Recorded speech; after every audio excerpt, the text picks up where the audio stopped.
And now it's time for an update on some things we've talked about prior here on the channel. And of course, my mind has been consumed with VR, probably because I've had these headsets strapped to my head now for the last 3.5 or 4 weeks. This all began when I got the Valve Index headset a few weeks ago and had a really hard time getting it to work right with my eyes and my head. I was seeing a lot of geometric distortion when I was moving my head around in that headset. It was very distracting, and apparently it's something that just relates to my eyes only because I couldn't find anyone else who had the same problem. I got a replacement Valve Index headset. That didn't solve the issue either, and I chalked it up to my eyes just not being right for that headset. But I really liked the resolution of that headset, which was better than what my original HTC Vive had. It was so much more clearer and crisper. I wasn't getting the screen door effect where you can see the borders of individual pixels. And I liked that about the Index. I just couldn't sit in it because it was so weird to have all that distortion going on. So I picked up the Vive Pro during the Amazon Prime Day sale.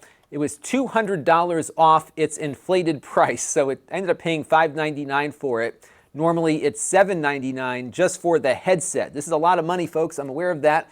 But I really wanted to improve my VR experience, and I think this might be the only way for me at the moment to do that. And of course, I review stuff for a living, so I thought it might be a good topic to include in my VR consumer overview. And overall, I've been pleased with the image quality. It's an OLED display in here versus the LCD displays on the Valve Index, so the contrast ratio is outstanding. The resolution is outstanding as well. I don't have the screen door effect in here as much as I had on the original Vive. Looks very close actually to the Index for visual quality, if not a little bit better. The field of view, though, is not as good as the Index. It's about the same as the Vive, so you won't see your peripheral vision covered as much as the Index is, but it's not any different than the headset I've been using for most of the time. My biggest gripe, though, is with the audio. These headphones are terrible. They are very tinny. They don't sound very good. It's hard to get them positioned properly. They do adjust a little bit, but they really are just not good. It's the worst part of this headset. The good news is that they can be removed. The bad news is that there's no headphone jack on this thing. Can you believe that? They have a USB Type-C connector that is underneath this plastic piece here. So I got to peel off the foam here and then pry off this panel. And when I do that, it doesn't come off easy, by the way. When I do that, there is a USB-C connector. I can plug in a USB-C to headphone jack in there and then get my regular Sennheiser headphones on.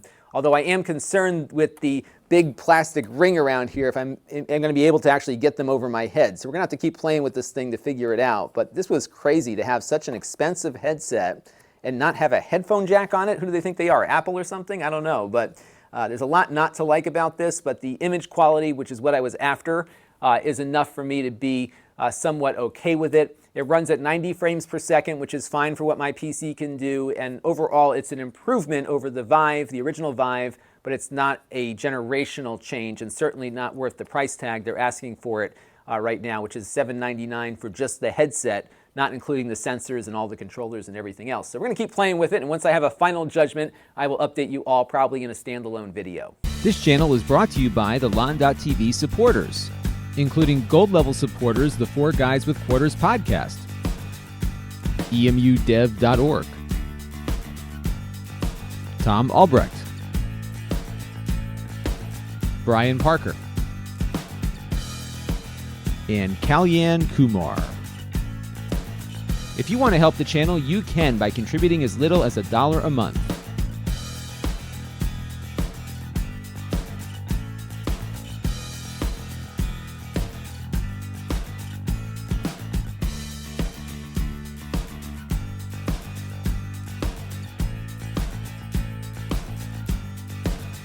Head over to lon.tv/support to learn more.